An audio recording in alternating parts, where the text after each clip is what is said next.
Welcome into Soda City Living. I'm Madeline Stewart, and thanks for joining us for another edition of Madeline's Menu. This recipe today is one of my all-time favorites. It's an easy salad that you can keep in your fridge all week. It's a kale salad, and when you hear those words, you might be thinking, I'm not the biggest kale fan, I'm not gonna like this salad.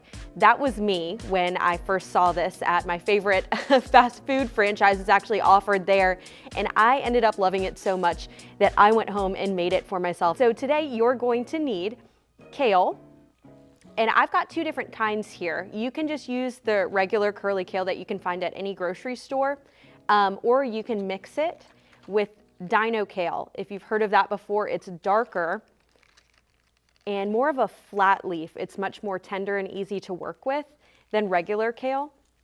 And you can see the difference here. Regular kale is lighter, it's curly. Definitely don't have to add it, but you can if you like. And you'll also need some regular green cabbage. We're gonna shred that up. You'll also need apple cider vinegar, olive oil, black pepper, some maple syrup, Dijon mustard, and some garlic powder, and a little bit of salt if you like. I might leave that out today.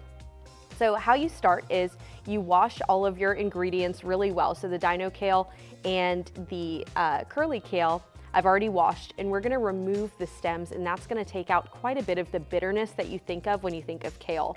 So the dino kale, like I said, is really easy to work with. I'm just going along that stem from bottom to top and removing the leaf there. The curly kale is a little bit more difficult to work with, but that's okay. And if you're like me, maybe you hadn't heard of dino kale until recently, or maybe this is the first time you're hearing of it. You'll find it at health food stores. I found this at Whole Foods. And you'll just use a bunch of the dino and a bunch of the curly kale. If you want half the recipe, just do curly kale and use one bunch, or double it if you want. And then you'll use about a quarter of a head of cabbage. Now I'm gonna move on to my regular kale. Take that off the stem as best I can.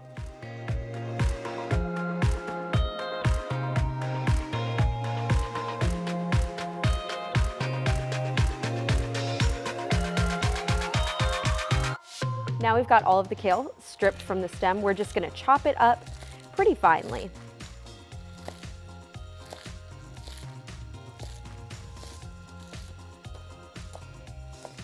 This recipe does take a little bit of prep work, but the good thing about kale is that it is so hearty. Once you put on the light dressing that we're going to make for it next, you can keep it on there pretty much, I would say 3 days or so in the fridge. If you want to experiment and see if you can go longer, be my guest. But it doesn't wilt the kale, which is what I love. So you can really prep this quite a bit ahead of time. So I'm going to add this kale to our bowl. Then we're going to shred up that cabbage, which my version of shredding is chopping. If you have a better way, maybe if you want to get some coleslaw mix from the store in a bag, you can do that and just dump it in. I know that's easy.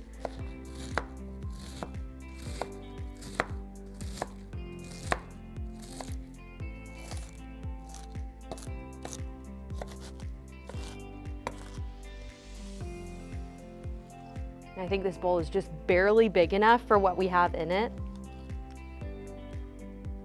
I am historically not great at matching the size of a container with what needs to go in it. When I was living at home in high school, I was, for a short time, in charge of putting dinner leftovers in Tupperware, and I got so much Tupperware dirty because I got the size of the container wrong that my mom actually removed me from that job. So I haven't learned since then. Before we make the dressing for this, we do need to massage the kale. And if you've worked with kale before, you're familiar with this. It's just running your hands through it and pretty much just squeezing the kale and making sure that it's a little bit more tender because it tends not to be naturally. So we're gonna drizzle some olive oil over this mixture, and we're just gonna knead it. You might need to do this for 2 to 3 minutes, but it's gonna be completely worth it. Now I pretty much do it until I don't hear the kale crunch as much. You'll know you did a good job, and the olive oil is distributed throughout as well. And you can kind of see a change in color a little bit. That green kale is going to get a tad darker. There's really no quick way around this. This is just, it is worth it, but it does does take a minute.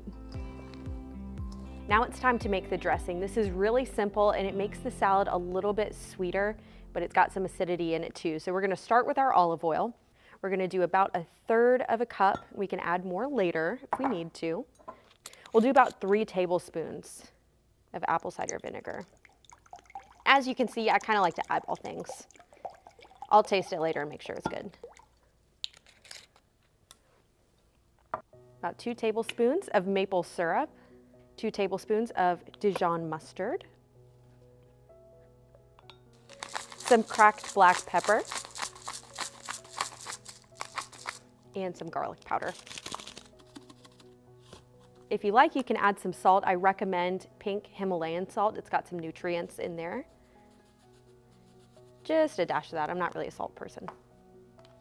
We're gonna stir this up.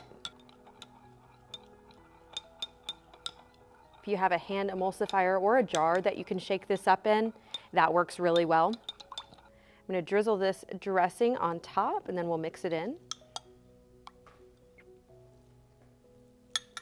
You can see the difference from when we first started. There was that pile of greens, and since we massaged it down, it's a little bit less.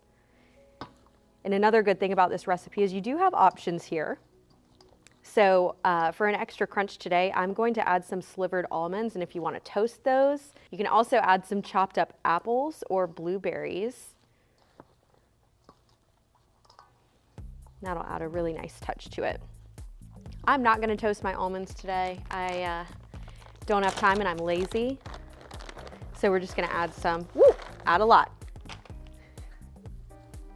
That's okay, because we have a lot of salad. And since this doesn't have a major protein source, I usually use it for a snack. And it's good just to pre-package it into some different Tupperware and grab it when you're on the go. And it's a healthy option. I love having healthy options around because if I have unhealthy options around, that's definitely what I'm picking. So I can't have them around. And that's it. Pretty simple. We made a ton here, so you could have this every weekday for a week and then make some more on Sunday if you choose. Thanks for joining us for another edition of Madeline's Menu. We'll be back next time.